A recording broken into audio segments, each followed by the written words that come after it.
कांग्रेस के मन में हिंदुत्व को लेकर कितनी घृणा और अवमानना भरी हुई है वो कांग्रेस प्रवक्ता की अभिव्यक्ति से सामने आ रहा है। बिल्कुल सही है, महात्मा गांधी का जीवन दर्शन था राम, उनकी समाधि पे लिखा है राम। फिर किसने सर्वोच्च न्यायालय में हलफनामा देके कहा कि राम थे ही नहीं, महात्मा गांधी की आत्मा की हत्या कर दी, कुचल दी महात्मा गांधी की आत्मा, उनकी समाधि पे लिखा हुआ हे राम झूठा साबित कर दिया।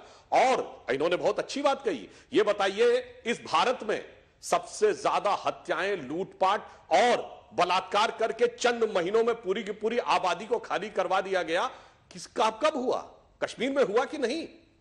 तो वो आपको ध्यान नहीं आता है, तब आपके लिए उसके लिए किसी प्रकार का दर्द नहीं है। सर यही सलमान खुर्शीद है जिनके लिए बटाला हाउस इनकाउंटर के आरोपियों के लिए आंखों में आंसू हैं, मगर जिन लोगों ने संसद के लिए लड़ते हुए जान गंवा दिए उनके परिवार वालों ने दुखी होकर मेडल लौटा दिए, मगर 7 साल अफजल गुरु को फांसी नहीं हुई, उसके लिए आंखों में आंसू नहीं है। अयोध्या में कार सेवकों के हत्यारों के लिए आंखों में आंसू नहीं थे, बल्कि उनको समर्थन दिया जा रहा था। आपका जो ये जो परिभाषा है ना, यहीं पे समस्या है। आपने कहा रामचरितमानस में, बिल्कुल, पर यह भी ध्यान कर लीजिएगा हमारे यहाँ कोई ऐसा देवी देवता नहीं जिसके पास कम से कम एक अस्त्र या शस्त्र ना हो। प्रियंका चतुर्वेदी जल्दी से उत्तर देना चाहती है। एमएच खान हमारे साथ जुड़ गए हैं, संगीत रागी, प्रोफेसर संगीत रागी प्रियंका चतुर्वेदी जल्दी से आप अपना पक्ष रखिए। एमएच खान साहब नहीं चल सकती। प्रियंका चतुर्वेदी एक एक करके प्रियंका चतुर्वेदी मेरी एक बहुत सिंपल प्रार्थना है, एक सिंपल प्रार्थना है। चलिए, हिंदुइज्म और हिंदुत्व में फर्क हमें बताया गया, ठीक है, ये भी ठीक है, पर हिंदुत्व की तुलना आईसिस और बोको हराम से कर देना, ये क्या सही है? आईसिस और बोको हराम क्या है? एक टेररिस्ट संगठन है जिनके लिए subjugating women, terrorism by killing people, by not those who do not follow them becomes a way of life। हमारे देश में चलिए हिंदुत्व से दिक्कत है, हिंदू धर्म से आपको लगाव है, क्या वो टेररिस्ट संगठन बन गए हैं? क्या हमारे देश में डेमोक्रेसी नहीं है?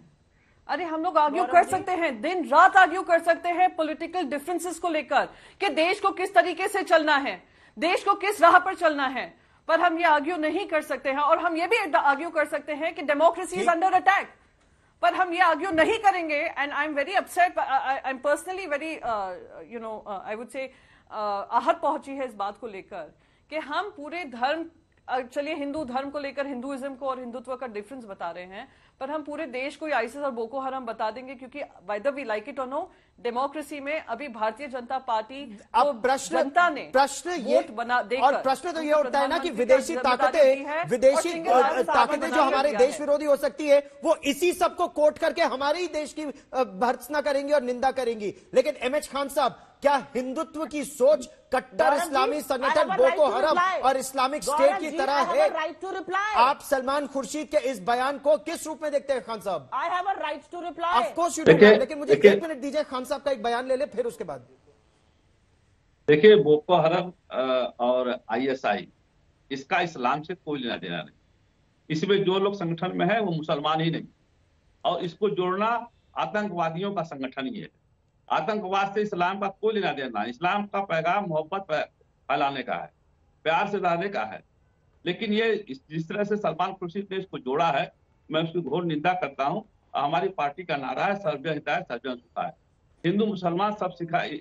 अब यहाँ संविधान का जो आइन है उसको मानता है, न कि ये बोको हराम है आईएसआई की तुलना की जाए। उस पर आज वक्त सलमान खुर्शीद साहब ने ये भी कहा है कि देखिएगा इसी किताब हमको 2022 में चुनाव जितवाएगी। तो किसके कहने पर कर रहे हैं? उनको क्या नॉलेज है, क्या पता है उनको? क्या क्यों हिंदू मुसलमान कर रहे हैं? इसको तो तुरंत लपक लिया भारतीय जनता पार्टी ने। ये लोग चाहते हैं कि हिंदू मुसलमान हो जाए, लेकिन हिंदुस्तान की जनता समझदार है, हिंदू मुसलमान होने नहीं देगी। अब आप यहाँ बैठ के देखिए, 3 हिंदू। लेकिन बड़ी बात आपने की, आप टाइमिंग पर यह प्रश्न उठा रहे हैं और टाइमिंग पर यह प्रश्न और भी उठाया गया है। प्रोफेसर संगीत रागी, क्या आप सहमत हैं? टाइमिंग इस किताब का, पहली बात। दूसरी बात, सलमान खुर्शीद अपनी किताब में जो भेद कर रहे हैं सनातन धर्म और संतों के क्लासिकल हिंदुइज्म में और हिंदुत्व में। देखिए, मैं 3 बातें कहना चाहूँगा। सलमान खुर्शीद की जो पुस्तक है वो कांग्रेस के अंदर वैचारिक जो उहापोह है और वैचारिक द्वंद्व है उसको बाहर करती है, वो उसको देखती है। कल सुधांशु त्रिवेदी जी ने एक बहुत अच्छी बात कही थी और मैं वही उसी को आगे बढ़ाने की 70 साल में इस देश में शासन जो हुआ वो कहीं न कहीं भारत विभाजन के पश्चात भी अपरोक्ष तौर पर मुस्लिम शासन रहा है इस देश में। भारत विभाजन के पश्चात भी भारत अपनी सामाजिक और सांस्कृतिक जड़ों से कटा रहा। इसका बहुत बड़ा श्रेय जो है वो नेहरूवियन सेकुलरिज्म को जाता है और जिसको पाल पोस करके वामपंथियों ने भी खड़ा किया है। दूसरी बात मुझे लगता है कि अब जब से नरेंद्र मोदी की सरकार आई है और एक ढंग से भारत के अंदर जो एक हिंदू कॉन्शियसनेस उभरा है, तो वो मुझे लगता है कि एक पॉलिटिकल इस्लाम और पॉलिटिकल क्रिश्चियनिटी का एक डेटरेंस पावर के तौर पर इमर्ज किया है और वो उनके राजनीति को हाशिए पे खदेड़ दिया है। दूसरी बात मैं कहना चाहूंगा, देखिए बोको हरम और हिंदुत्व की तुलना वही कर सकते हैं जो एक मानव समाज और एक जानवर के समाज में तुलना करने के लिए अपने विवेक का प्रयोग कर रहे हों। ठीक, बोको हरम इस्लाम की वो व्याख्या है जिसमें गैर इस्लामिक लोगों के लिए कोई जगह नहीं है, गैर इस्लामिक लोगों के लिए हत्या भी जायज है।